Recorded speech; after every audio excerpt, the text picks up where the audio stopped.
5 hours. That's how long Gwen Adams waited, ignored and dismissed by the court bailiff, while others were welcomed with smiles and guided inside without question. But the moment the judge walked in, everything changed.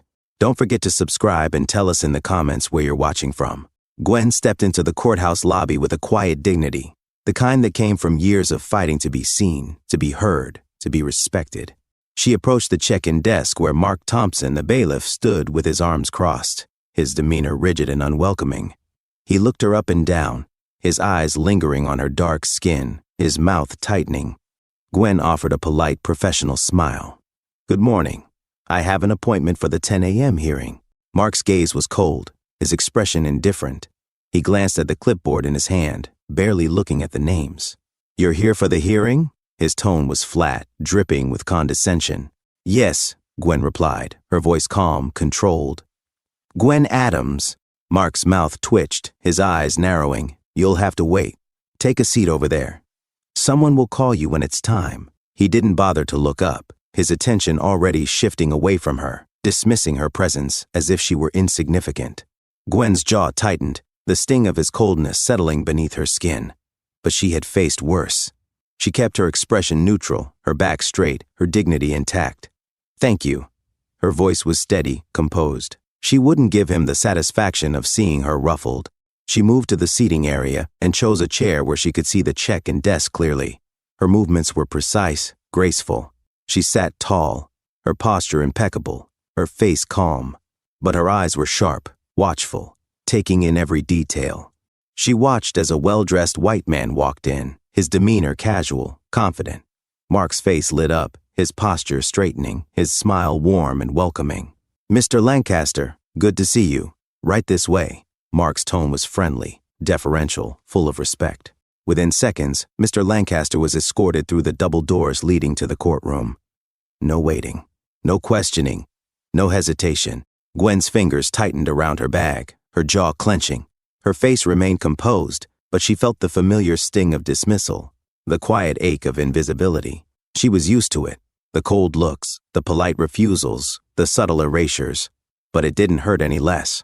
She watched as more people walked in, their presence acknowledged with smiles and nods, their time respected without question. They were called by name, ushered inside with ease. They were seen. They belonged, but not her. Gwen's eyes remained on Mark, observing his demeanor, his body language, the way his posture softened, his voice brightened when speaking to others, the way his eyes slid over her, never fully acknowledging her presence. She checked her watch. 11:30 a.m., an hour and a half had passed. She remained seated, her back straight, her face calm, her patience unwavering. She wouldn't give them the satisfaction of seeing her flinch. 12:45 p.m. People continued to arrive, to be escorted inside with respect, with ease. Mark's demeanor was consistently warm, welcoming, friendly, but never with her. His eyes barely flicked in her direction, his face impassive, cold. 2 p.m. Gwen's patience was tested, but she held firm. She had waited longer in worse places. She kept her posture straight, her presence dignified. But she could feel the cold burn of injustice beneath her skin, the sharp sting of disrespect curling in her chest. People came and went, their lives moving forward while she sat still, unseen, dismissed. She felt the weight of invisibility pressing down on her, the familiar ache of being erased. 3 p.m., 5 hours. 5 hours of waiting, watching, being ignored. She had watched at least 9 people walk in after her, welcomed with smiles, ushered inside without question. Not a single one had waited as long as she did. Gwen stood, her movements smooth, controlled, her presence expanding as she straightened to her full height. Her shoulders were back, her head high, her posture regal. She was done waiting. She was done being invisible. She walked toward the desk, her heels clicking with purpose. Her presence was unyielding, powerful, undeniable. Mark glanced up, his face twisting into a scowl. "Ma'am, I told you to wait." His voice was cold, sharp, dripping with condescension. Gwen's face was calm, perfectly composed, but her eyes were fierce, her presence pressing down on him with silent authority. "I've been waiting for 5 hours." Her voice was steady, precise. "I've watched others walk in without appointments, greeted with smiles, welcomed inside.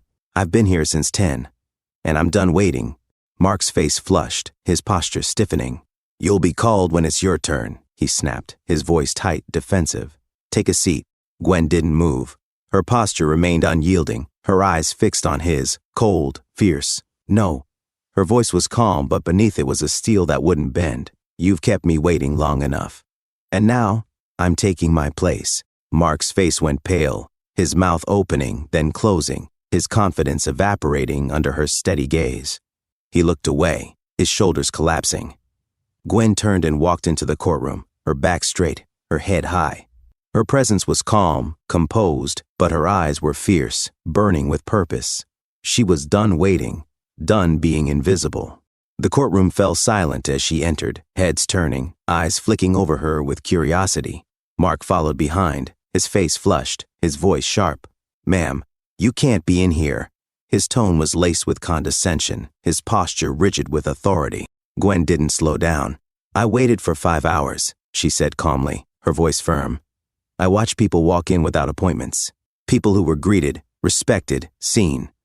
She turned, her gaze cold, pressing down on Mark. "While I was invisible," Mark's face hardened, his voice rising. "I told you, you'll be called when it's your turn.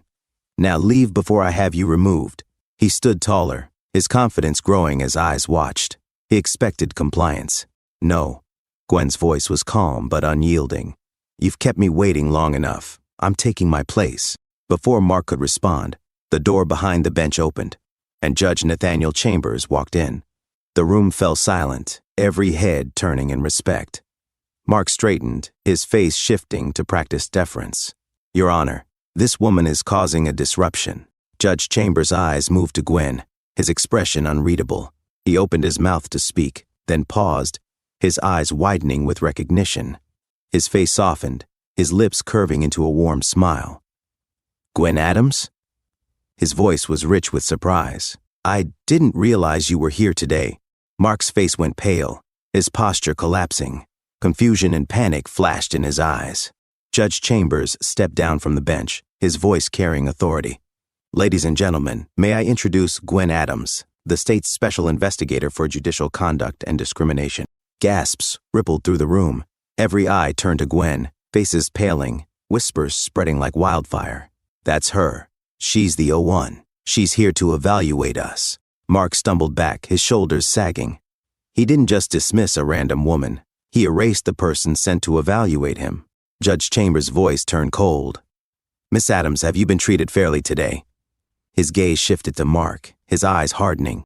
Gwen stood tall, her presence powerful, unshakable. "No, Your Honor." Her voice was steady, clear. "I was dismissed, ignored, and made to wait for 5 hours. Others without appointments were prioritized. Others deemed more valuable, more worthy of respect." Her words were cold, deliberate, each one striking like a blade. Mark's face crumbled, his eyes falling to the floor, his authority shattered. He opened his mouth, but no words came out. Judge Chambers' voice was low, firm.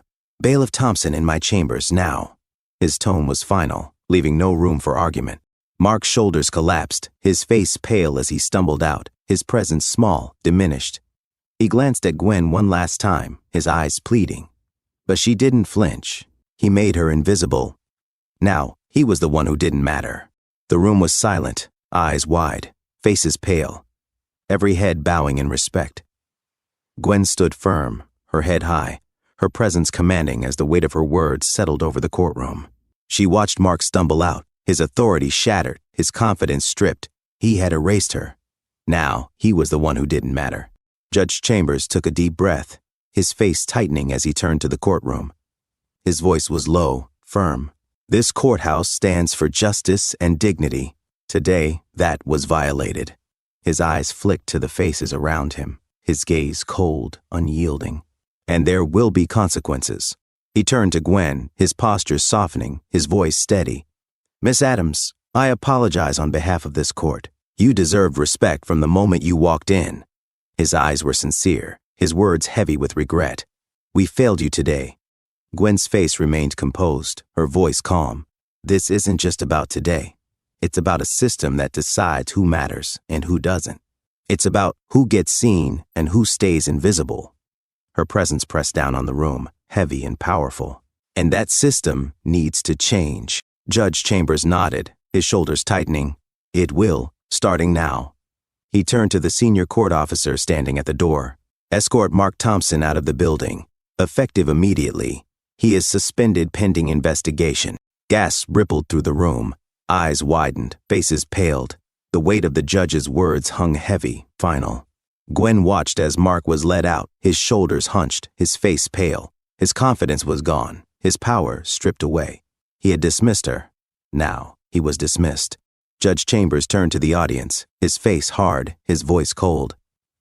This courthouse is not exempt from accountability. Every person who walks through those doors deserves respect and dignity. There will be no tolerance for bias, discrimination, or erasure. His words echoed through the room, deliberate, precise. Not today, not ever. He looked at Gwen, his expression softening. Miss Adams, I trust your evaluation will be thorough. His voice was steady, respectful. And that your report will lead to the changes we clearly need. Gwen stood tall, her posture regal. You have my word. Her voice was calm, unwavering. I will ensure that no one else is made to feel invisible here. Judge Chambers' eyes held hers, his respect genuine. Thank you, Miss Adams.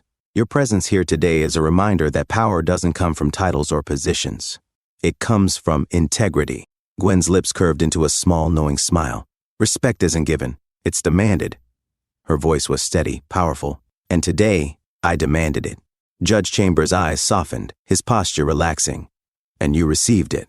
The courtroom fell silent, heads bowing in respect. Gwen stood tall, her dignity restored, her power undeniable. She was no longer invisible. She was unforgettable. Gwen walked out of the courthouse with purpose, her dignity intact, her power reclaimed. She checked her phone as she stepped into her car. An email notification flashed on her screen. Immediate suspension and disciplinary action, Mark Thompson.